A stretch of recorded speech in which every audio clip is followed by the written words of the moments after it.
Mistakes Well Taken by Satoko Motouji.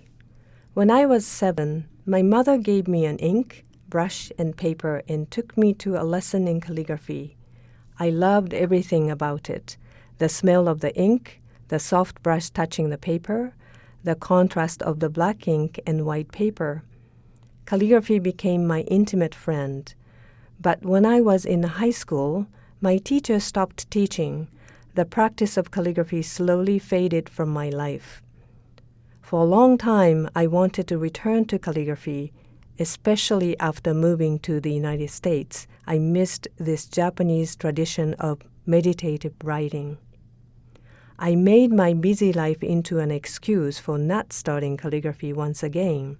As a full-time art instructor and artist, I needed to take care of my mother. I thought that it was impossible to start something so time-consuming. At the same time, I asked myself, when will I make the time to do what I love? Do I keep talking and not doing it forever? One day, I found a Japanese calligraphy master in Portland.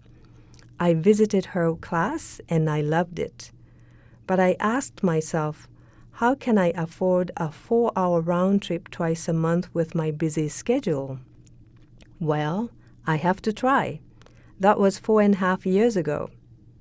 I have made room in my life for calligraphy. My relationship with ink has reignited.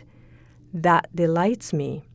It is, however, an art form that requires patience, discipline, and risk. Writing with ink allows no turning back.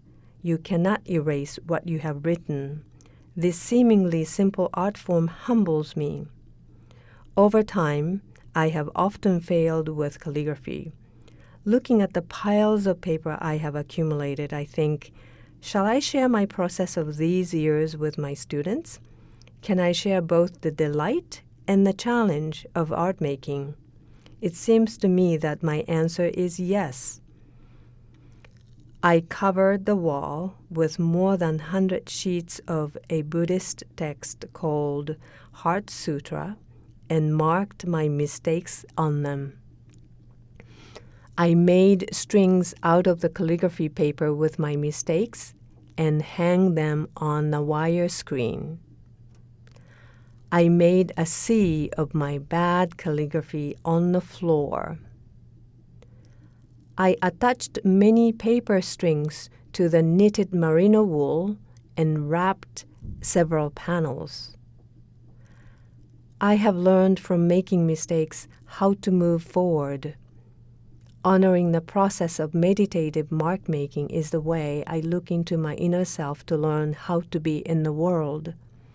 The most important thing is just to continue, one stroke at a time.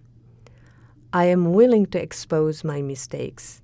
I hope that my students will learn about the beauty of making mistakes.